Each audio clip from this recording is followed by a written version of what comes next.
Samajwadi party के अध्यक्ष अखिलेश यादव मैनपुरी के करहल से चुनाव लड़ेंगे। मैनपुरी के सपा नेताओं ने अखिलेश को करहल से चुनाव लड़ने का प्रस्ताव भेजा था। इसके बाद यह फैसला किया गया। बता दें कि अखिलेश यादव पहली बार विधानसभा का चुनाव लड़ने जा रहे हैं। अखिलेश के परिवार में बीजेपी ने एक बार फिर से सेंध लगाई है। मुलायम के साढ़ू और बिघुना से पूर्व विधायक प्रमोद गुप्ता बीजेपी में शामिल हो गए हैं। प्रमोद गुप्ता ने अखिलेश यादव पर जमकर के निशाना साधा। कहा, नेताजी को बंधक बनाया गया है, अब उनकी कोई नहीं सुनता। पार्टी में अब गुंडों का बोलबाला हो गया है। भीम आर्मी चीफ चंद्रशेखर आजाद ने सीएम योगी आदित्यनाथ के खिलाफ गोरखपुर सदर से चुनाव लड़ने का ऐलान किया। भीम आर्मी ने अपनी पहली सूची में करीब 34 उम्मीदवारों को मैदान में उतारा। चंद्रशेखर के इस ऐलान के बाद यूपी की सियासत और गर्मा गई। यूपी विधानसभा चुनाव की तैयारियों के बीच समाजवादी पार्टी ने आज बड़ा ऐलान किया। अखिलेश ने कहा कि सूबे में सरकार बनी तो पुरानी पेंशन व्यवस्था को बहाल कर दिया जाएगा। यश भारती पुरस्कारों को भी दोबारा शुरू किया जाएगा। समाजवादी पेंशन योजना को भी लागू करेंगे। समाजवादी पेंशन शुरू करने के ऐलान पर सीएम योगी ने अखिलेश यादव पर निशाना साधा। सीएम योगी ने ट्वीट करके पूछा कि क्या अखिलेश 11 अरब इंटू 3 के घोटाले का सपना एक बार फिर से देख रहे हो क्या? तमंचावादी और माफियावादी मानसिकता अब नहीं चलेगी। यूपी चुनाव के लिए कांग्रेस ने आज अपनी दूसरी लिस्ट जारी कर दी। 41 उम्मीदवारों को लिस्ट में जगह दी गई। 16 महिला प्रत्याशियों को टिकट दिया गया है। कैराना से हाजी अखलाक, मेरठ से रंजन शर्मा, आगरा कैंट से सिकंदर वाल्मीकि को टिकट दिया गया है। जेवर से आरएलडी प्रत्याशी अवतार सिंह भड़ाना चुनाव नहीं लड़ेंगे। बताया जा रहा है कि नामांकन करने के बाद भड़ाना ने स्वास्थ्य कारणों का हवाला देते हुए विधानसभा चुनाव न लड़ने का फैसला किया। जेवर से अब इंद्रवीर सिंह भाटी आरएलडी के प्रत्याशी होंगे। उत्तराखंड विधानसभा चुनाव के लिए बीजेपी के 59 उम्मीदवारों की लिस्ट जारी हो गई है। उत्तराखंड के सीएम पुष्कर धामी कटीमा से चुनाव लड़ेंगे, जबकि मदन कौशिक हरिद्वार से, पुरोला से दुर्गेश्वर लाल और यमुनोत्री से केदार सिंह रावत को उम्मीदवार घोषित किया गया।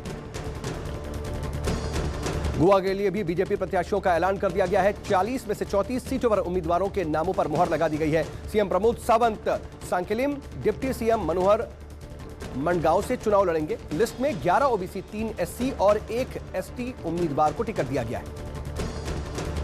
बीजेपी के लिस्ट में मनोहर पर्रिकर के बेटे उत्पल पर्रिकर का नाम शामिल नहीं है। इसके बाद दिल्ली के सीएम अरविंद केजरीवाल ने उन्हें आम आदमी पार्टी में शामिल होने का ऑफर दिया। कहा कि वो आपके टिकट पर चुनाव लड़े। केजरीवाल ने सार्वजनिक रूप से अपना यह प्रस्ताव रखा। गढ़मुक्तेश्वर विधानसभा सीट से सपा रालोद गठबंधन प्रत्याशी नैना सिंह को बिना अनुमति प्रेस कॉन्फ्रेंस करना भारी पड़ा। नैना सिंह पति नीरज सहित 125 लोगों पर मुकदमा दर्ज हो गया है। कोरोना गाइडलाइन का उल्लंघन करने के आरोप में सभी पर मुकदमा दर्ज हुआ है। दिल्ली दंगों के आरोप में कोर्ट ने पहली बार किसी शख्स को सजा सुनाई है। दोषी ठहराए गए दिनेश यादव को 5 साल की जेल और 12,000 रुपए का जुर्माना लगाया गया है। दिनेश यादव को दंगा करने, एक महिला के घर को लूटने और जलाने के मामले में दोषी माना गया है। 21 जनवरी को पीएम मोदी सोमनाथ में नए सर्किट हाउस का वीडियो कॉन्फ्रेंसिंग के जरिए उद्घाटन करेंगे। इसके बाद पीएम लोगों को संबोधित भी करेंगे। बता दें कि नए सर्किट हाउस का निर्माण 30 करोड़ रुपए की लागत से किया गया है। वीआईपी और डीलक्स कमरे, सम्मेलन कक्ष और सभागार भी बनाए गए। पीएम मोदी ने आजादी के अमृत महोत्सव से स्वर्णिम भारत की ओर कार्यक्रम का आज उद्घाटन किया और इस दौरान पीएम मोदी ने कहा कि यह सोते हुए सपने देखने का नहीं, ज्ञान, शोध और इनोवेशन का समय है। राष्ट्र की प्रगति में ही हमारी प्रगति है। पीएम मोदी ने कहा कि आज भारत की सोच और अप्रोच दोनों नहीं है।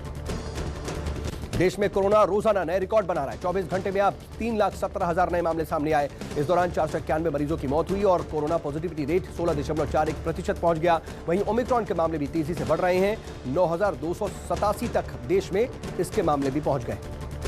भारत में आज बालासोर में ओडिशा के तट से दूर ब्रह्मोस सुपरसोनिक क्रूज मिसाइल के एक नए संस्करण का सफल परीक्षण किया गया। रक्षा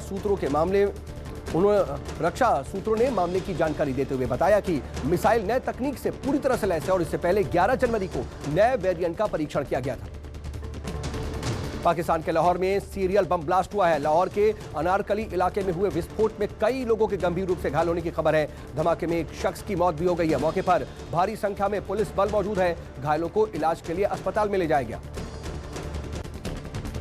लखीमपुर खीरी के प्रतिष्ठित फिजिशियन डॉक्टर कपूर के साथ मरीज के तीमारदारों ने मारपीट की, साथ ही मेडिकल स्टाफ पर भी हमला किया गया। इसके बाद पुलिस की कार्रवाई पर भी सवाल उठाए गए, क्योंकि पुलिस ने आरोपियों के खिलाफ शांति भंग करने के मामले में केस दर्ज किया।